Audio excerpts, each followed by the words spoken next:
Mm-hmm. You can never say everything is okay until you have your visa in your hands. Yeah. So now it became real that we are going to the US So now. American dream was now very real. And I had now to figure out, because you're now ready, and you need to do this. You've been given the dates you're supposed to start your work. So you need to prepare yourself for the journey again. Mm-hmm. You will only rest after you've begun going to work. That is one thing I can tell people, because once you're done with Kenya, you've done all the other stuff, you've traveled, coming here and going to class again is something else, because you cannot go to class without some documents. You will need to come again, paperwork again, and then be given a go ahead. Mm. Yeah. Okay, so it looks like we have to do a part two of Mhm. this because that is the first session. The first part is getting yourself ready with the paperwork to Yeah. go to the embassy. And Mhm. that was a really, really, really tough process. And it took a long time. So for part two is now you have the visa and now you're preparing yourself to come here. So you have to get your money right in order to travel, Yeah. money for expenses. You have to let your job know that you'll be leaving. So how was that? How was that for you?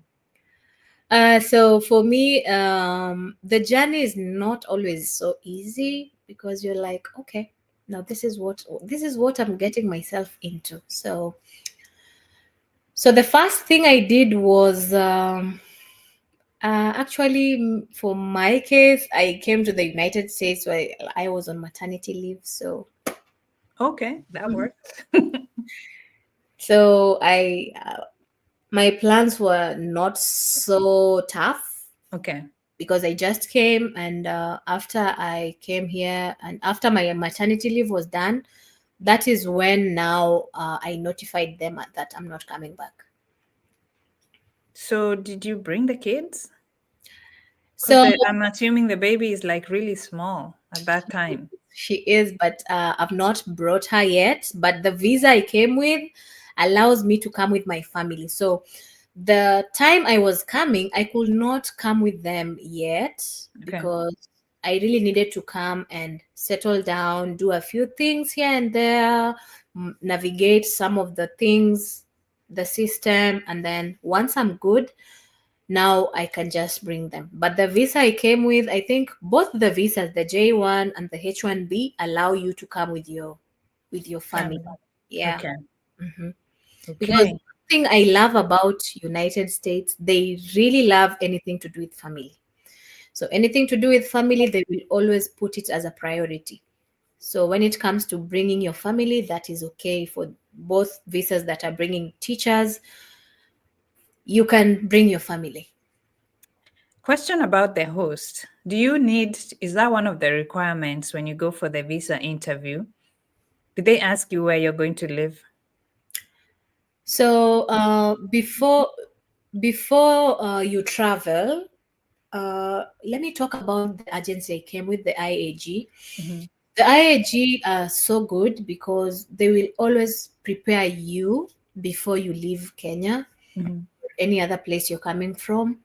They will always give you someone who will pick you at the airport, but before that you need to find somewhere to stay, because even if they're sending someone to pick you at the airport, then it means this someone should pick you and take you to where you're supposed to be.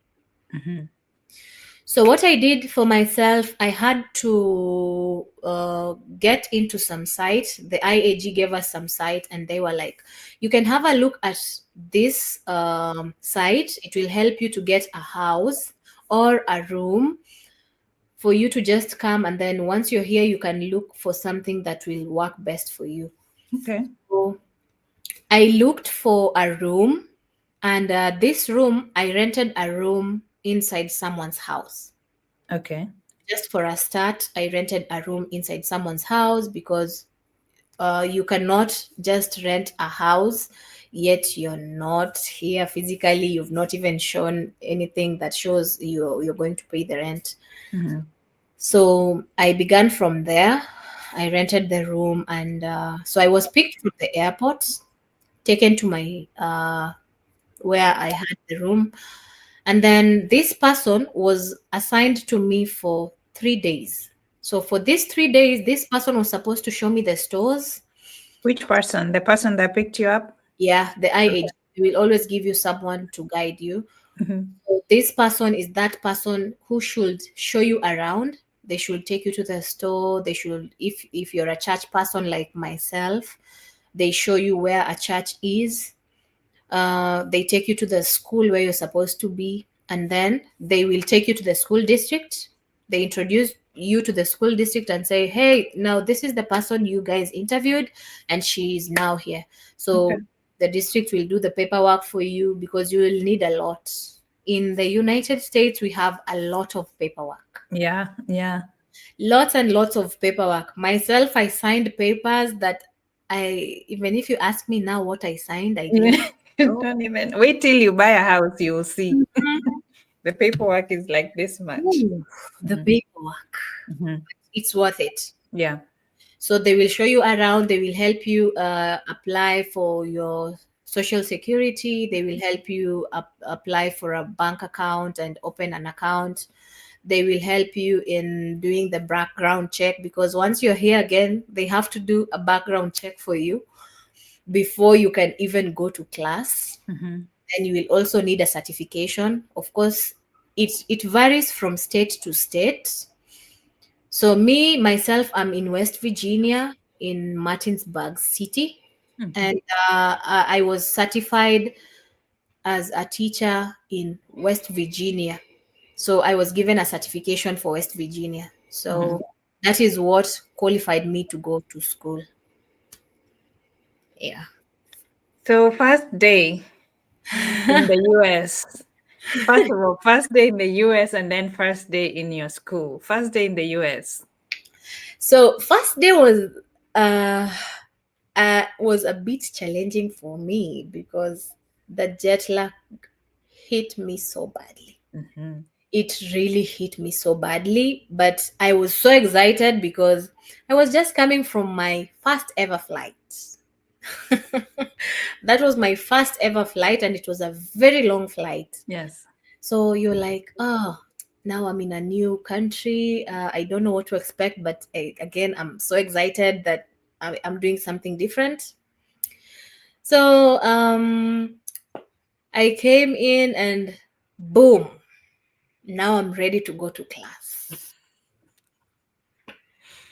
But There's again, no transitioning. oh my goodness, the transition is not so smooth as people normally think. Mhm. Why? Because things are so different. Yeah. What we do back in Africa or back in Kenya as a country is very different from what I experience here. Mhm. It's totally different. Like everything was just like, it's just like a culture shock. But for myself, it did not impact me so much, because I came psychologically prepared for some things. Mhm. I did my research quite well, and I talked to so many people who came as teachers. So I was so prepared for this thing. That Okay. is why I did not have so much challenges. But again, fitting in the new system is just another thing. Your first day in class. And first of all, what grade and what subjects? So I was given a job in a middle school. So back in my country, I think we are now calling it junior secondary. So I'm teaching in middle school. This is just a teenage group, that teenage age. Mhm. And I'm teaching grade 6, 7, and 8. I teach them math and science. But Okay. remember, I'm not teaching the regular kids, I'm teaching the special ed kids. Tell us about special ed for those people who don't know the difference between the children who are in an ordinary class and students who are in the special ed. So one thing about I love so much about America is the fact that the special ed kids and the regular kids, they are all in the same school. Some of Okay. them are in the same class. That is one thing I really love about the US, because back in Kenya we have special kids, they are in their own schools, regular kids are in their own schools. So for this side, it's a bit different. All these kids are in the same building. Okay. It's just that some of them are in an co-taught classroom. A co-taught classroom is just a setup where we have a special ed kid who is in a normal classroom setup, but they have their own teacher who is a special ed teacher. So that one is just a co-taught classroom. And then Okay. we also have the self-contained classroom. Like for my case, I'm in a self-contained classroom. This simply means that I'm strictly dealing with the special ed kids. So it's a bit different because I'm teaching grade 6, 7, and 8, all of them in the same classroom, but I'm teaching them math and science. So how do you know which what to teach because it's different grades? So what happens is it always depends with the type of let me call it a disability or something that you're dealing with. Okay. For myself, when my certification came out, it was written on it that I'm qualified to handle multiple disabilities in the same classroom. Okay. So it means that in the same classroom, I can have kids that are having intellectual disabilities. I can have mild and moderate. I can have kids that they're just having in like it's not that it is a severe case, but it is just that in simple terms, it's that these kids they're not uh, on the same pace as those ones that are in the regular setup classroom. Okay. So for them to be made comfortable, they have to be in their own classroom where I move according to their pace. Okay. Gotcha. Yeah, I move according to their pace. How many kids do you have in a class, like average? Um, Funny enough, for me, I'm dealing with 8 kids. So I Do you deal have with an assistant? what? Do you have an assistant? No, I'm Somebody, just you're alone. just the only one. I'm just the only one because the kids that I'm handling, they're just if you just look at them, they're just normal kids. It's just that they have some small disabilities. Okay. We have these classes where we have severe cases of disabilities. In such classes, you will find that a class that has even 3 kids can be having 2 teachers and 5 teacher aides. Mhm. So it all depends with the type of class you're dealing with. So for Okay. myself, I'm always alone because my kids are manageable. There are kids that can communicate. There are kids that I can even send them. It's just that their pace is a bit different from the other regular kids. But they're high functioning. We used to call them high functioning, Yeah. like adults or high functioning Mhm. teenagers. Yeah. Yeah. Okay. So far, what kind of reception did you get from the teachers and from the students? Did you feel any kind of, I don't know, just because you are Kenyans, or are there other Kenyans there who are teachers? So the school district where I'm working, we are 2 Kenyans, but Okay. I'm in a different school. The other person is in a different school, Okay.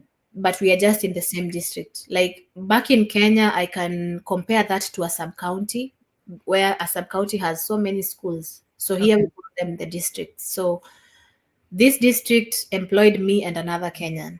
So we are Okay. the two of us, but we're in different schools. So my first day at work, um, I came to class, and since I was psychologically prepared for this, the first day I did not teach. I was just there observing what is being done because my kids, they did not have a consistent teacher for about a whole year. Okay, that's why you got hired. So they did not have a consistent teacher for a whole year. And as a teacher, I know the impact of changing teachers every now and then. So that day I did not teach. I was just there observing what the teachers are doing. And the kids, of course, they were so excited because finally they have a teacher. So the very first day that I went to class and taught, now reality struck. Now the culture shock is very real. Mm-hmm. Culture shock is very real. Um, One thing I can advise someone who is having this journey in mind of coming to the United States as a teacher is, do not come to the United States having high expectations as we always do in Kenya. No, because what we do in Kenya is very different from what we have here.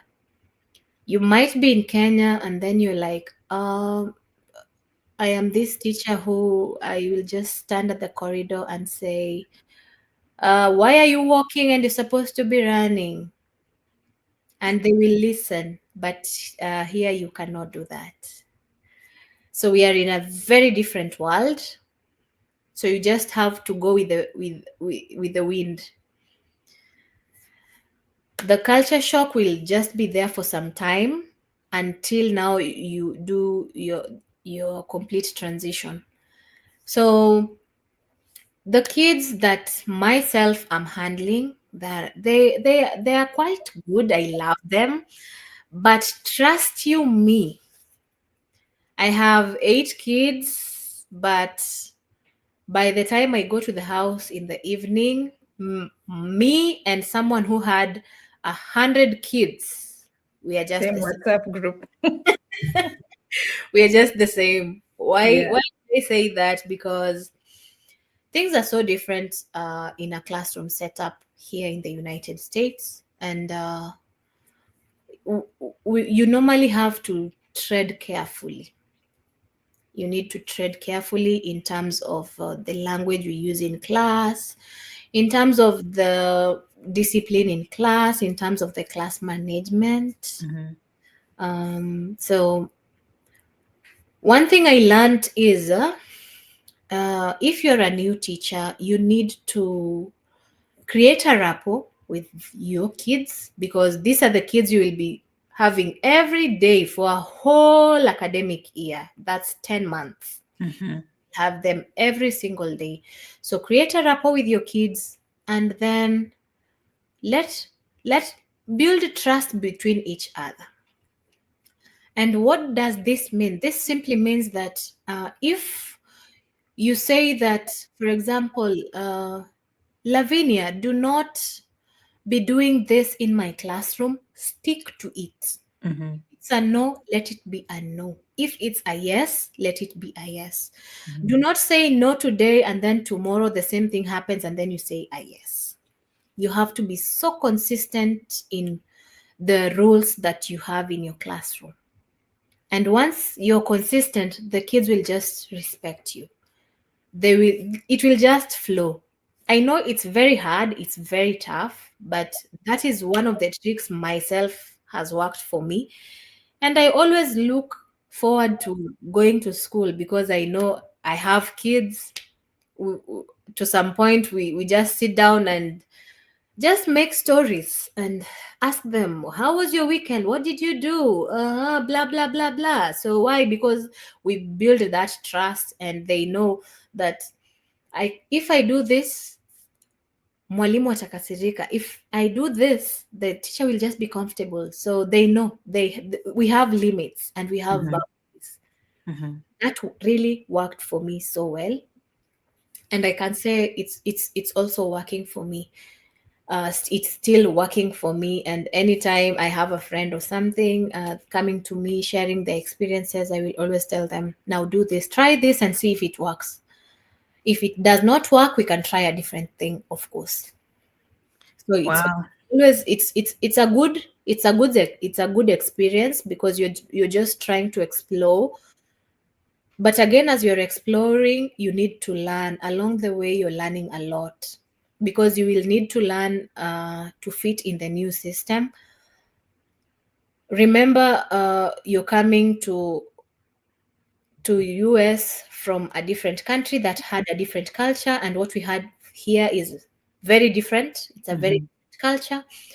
But again, it all depends with how you put your rules. The rules will always work for you. And then also being fair, like being fair across the board, because these kids, they're too smart. They are watching. These kids are so intelligent. They are so intelligent. They will always try to test your patience because they will see this and this happened yesterday, and this is how she handled. Let me try and do it again and see if what she did with that person yesterday is the same thing that she's going to do with me today. So it's quite a different thing, but all in all, you have to learn away along the way. United States is this country that every day is a learning day. Every day is a learning day, and then it's a fast world, so things will always be moving at a very fast pace. Mhm. Technology. Hmm. Technology. So that's laptop that you have in your house that you're not using. Try Mhm. and start using it. If you have a dream of coming to the United States, it doesn't matter what path you're taking to come here. That laptop, use it. It will really go a long way. What? I'm just putting myself in your shoes, like coming straight from Kenya. It reminds me of when I came from Kenya and just went into healthcare straight Mhm. from a different setting. At least you were a teacher before. I came from my own things and landed into healthcare. Everything was so different. Mm-hmm. It took me forever to just adapt and just accept that, okay, this is now my new life. Yeah, So, oh, I commend you for making that transition. I know it's not easy. It cannot be easy. it cannot be easy, but it's upon you to make it easy or make it more tough on you. Yeah. Mhm. So, what can you, as we wind up? Oh my God, I feel like we'll need another session so you can tell us how you do your plans, how you prepare your classes, and how different it is from Kenya and staff room shenanigans. Wait, by the way, staff room. What goes on in there? Because I remember when I was in school in Primor, these teachers would call us to come and make them ugali. I'm like, why don't you bring your own food? And your house is just a few meters away from the Mhm. school. Mhm. So what goes on in the staff rooms, by the way?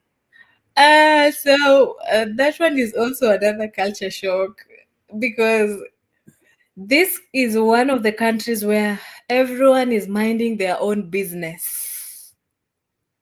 We don't have time to sit down and chat with a different teacher or have a talk or something. The only time we can meet as teachers is when we have maybe a staff brief or maybe we are called upon for some reason. But you will never find that it's lunchtime and people are just seated somewhere. No, Mm-mm. people are always doing something. People are On their always. own. Mhm. So you can be in the same building for a whole school year, and trust you me, there's a teacher you've never seen, you've never even met, you've never even found them anywhere, but you're in the same school Mm. because people are busy. We don't have that time to meet somewhere. Actually, we don't have staff rooms. You don't? We don't have staff So rooms. so where do you sit in the classroom the whole time? For me, I sit in my classroom. The only time I leave my class is maybe when I want to go and warm my food, because I don't have a microwave in my class, which I can still do. I can have Mhm. one for myself, but I have to move from my class with my food, go to a teacher's lounge somewhere, warm my food, and then walk back to my classroom. Why do we do this? Because always, um, when kids come to class, they should always find you. And there is no day, it's not like back in my country where I can just walk in class, give an assignment, and then walk back to the staff room. Mm. Here it's the other way around. The kids should always find you in class. Always. Always, I mean always. Even if they went for lunch and they forgot something, they should always find you in class. Mm-hmm.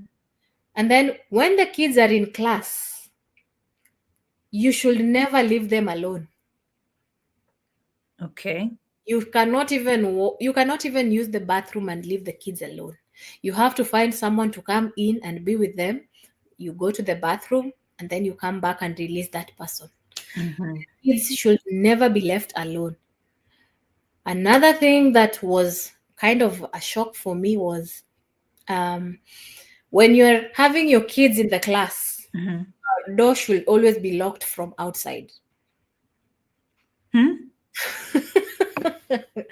Yes, your door should always be locked from outside. Have you ever wondered why teachers are always having The lanyard. this thing in our necks? Mm-hmm. What is that? Keys? They're just keys. When I'm in class with my kids, someone who is out cannot open my door unless maybe it's an administrator or someone on a higher level, but not any other teacher. Not No random teacher can just come to my class and open the door and come in. They will Oh. knock. But if we are in, we can easily open it. But someone who is out cannot just walk in my class. I think they're doing that because of security issues. Mm-hmm. I get it. A lot happens in this country, so I think better safe than sorry. Okay. Yeah, It makes sense now because even the schools, there's a lot of incidents that we've heard of things going on in school. So that makes sense. a lot happens, and then the goodness again with this side of the country is that, maybe I can talk from my own perspective. The district I'm working with, we were given a full training. It's just like you're moving from one country to a different country, and then you're coming to learn something and then apply it again. Mm-hmm. Like, you will be taught things step by step, step by step. Like, you will be taken through. If there's fire, this is what you're supposed to do. If this happens, this is what you're supposed to do. If you have a sick student, this is the button you're supposed to press. It will call who and who and who and who. Like, it's just a system that's running. Okay. Yeah, so people should not be afraid, because you will always be taken through, what do we call this, an orientation. Yeah. The orientations are always there before you go to class, unless you come in like me. Myself, I came in while the school year was already. Started. Yeah. I did not participate in the orientation, but I thank God that the district was so supportive. They will always check on you. They will always check on your mental health, because they know these people know their kids. Yeah. Mhm. And how long have you been teaching now? I've been teaching for a whole year. Okay. Yeah, I'm approaching my second year in the United States. What? So, what are the advantages? I know we talked about the challenges, some of them, Yeah. but for somebody who's looking to come to the US as a teacher Mhm. and they're wondering, okay, so what are the benefits? What would you tell them? Some of the benefits are that, one, you will get to have an international experience. Like, after maybe you're done with your teaching and you're like, no, I can't do this anymore, and I need to go to a different country. you will have that international experience, which is a very good thing when it comes to the broader field. Picture. Hmm. The second thing is that anyway, everyone looks for money. Everyone looks for money. Yeah.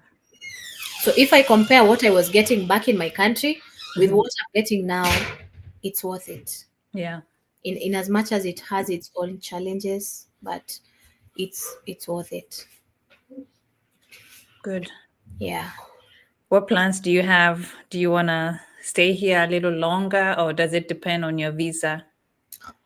For me, it depends with my visa, and then it will always depend with the the work you're doing. Like in Kiswahili, we always say chema chajiuza. Kibaya chajitembeza. Yeah, so it all depends with how well do you do your work. Like what is so outstanding for you.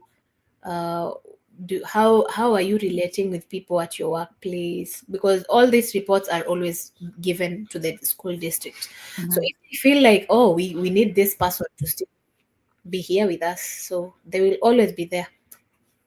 Okay. Yeah. One last question, maybe. What if somebody wanted to transfer? When you get here, does your visa limit you to that particular school district, or can you move from district to district, from state to state? So it depends with circumstances. Okay. As a J1 visa holder, Hmm. uh, if, for example, after the school year is done and I'm like, no, I'm not feeling like I should work in this school again. So what will happen is, because we always sign the contract every year with the school district, everyone in Mm. teachers here. So if I feel like next year I'm not, I think I should move to a different school, I will just tell the school district, hey, I'm not signing this contract because of this and this and this, but I will have to talk to my sponsors and tell them that I want to move to a different school. And they will be like, have you maybe come across one? Have they accepted you? If they have accepted you, they will always give you a go ahead. At times they can change you from one school to another school, maybe if your work environment is not so good. You understand what I mean? Mhm. Work environment is not so appealing. You know, as a teacher, you cannot be as comfortable as it should be if you are in an environment that you're not comfortable, Mhm. because your mental health will affect the kids. The kids, yeah. Yeah, because you're dealing with kids every other day, so it means that if you're not okay, you cannot even deliver. You can't. And so it will always depend with circumstances. If maybe it's something that has happened in the school and you're like, no, I don't feel like I should be in this school anymore, you'll have to contact your sponsor or agency, and then they will come to the ground, they will do the investigations, and they will definitely have to move you from that school. Mhm. Yeah. Well, that is a long process, a lot of experience, a lot of information. So I hope that whoever back home in Africa, wherever you guys are, if you are a teacher or you have intentions of coming to the US to be a teacher here, this video is loaded with a lot of information. And I thank you for sharing. Do you have anything else you want to wind up with? And then you can tell us where people can find you on social media. Okay, so one advice I can give to teachers is, teaching is a call. You cannot be forced to do something you cannot do. So if you are sure that I would like to have an experience to come and teach in the US, yes, it's very possible, but you have to prepare yourself psychologically for all these things that I've talked about. Mhm. Once you're psychologically prepared, then the transition will be so smooth for you. But if you're not psychologically prepared for this, then uh, you're not ready for this. This journey is not for the weak. You need to be as strong as you can be. You need to be as consistent as you can be. And then, of course, just a piece of advice, once you're in the US, there are so many opportunities.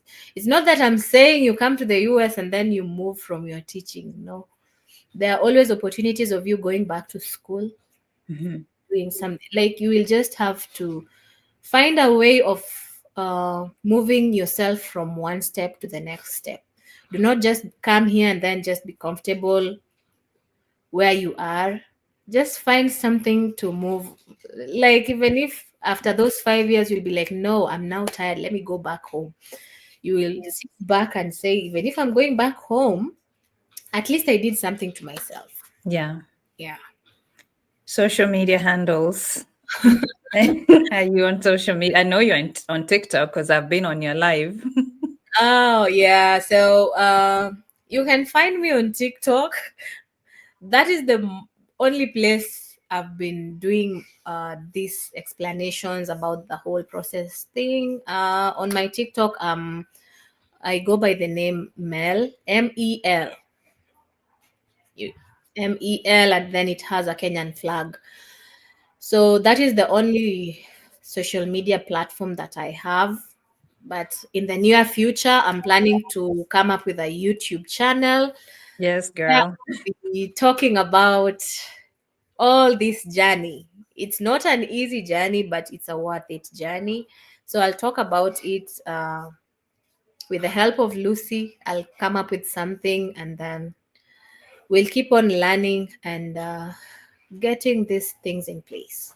Yes, Mhm. I do encourage you to open a YouTube channel because information is power. And a lot of us have a lot of information. Like every experience we come through, like coming to the US from Africa, it's a monumental thing for a lot of people. Yeah. And there's so many people back home that want to make the shift. And I know there's a lot of conversation now going on about the US, whether it's all that or not. Yes, Yeah. it's still all that for a lot of people. So it makes a whole difference when you make that shift from your country to the US. The possibilities are limitless, the opportunities are endless. So it's up to you to take the good, leave the bad where they are. Leave the bad where they are, take the good, and use the good for your own benefit. Mhm. So I encourage you, Melody, to open a YouTube channel. I'll be willing to help as much as I can Thank you. as you start the channel and grow it. So I appreciate your time. Thank you. Thank you so much. Thank You're you for gracing us with your presence on Diaspora Diaries. Guys, make sure you follow her on TikTok. She's Mel, Mel, with a Kenyan flag. Follow her on TikTok. Join her lives. They're very interesting. I joined it yesterday, very early in the morning. It was very early in the morning, but lots of information. Thank you for sharing your incredible journey and for that valuable information you have selflessly offered. I know Mhm. there are people out there who are charging for information, but sometimes I go by the saying that the hand that gives is the hand that receives, and not just material things, even sharing information and experiences. You never know who you're helping, and you never know how karma works. You Mhm. never know, you know? So I appreciate your time and I appreciate your information. If Thank you'd you. like to share your life in the diaspora experience, please email us lucymwangiusa@gmail.com. Thank you so much, Mel. Thank you so much, Lucy. I appreciate you. Thank you guys for watching, and I'll see you in the next video.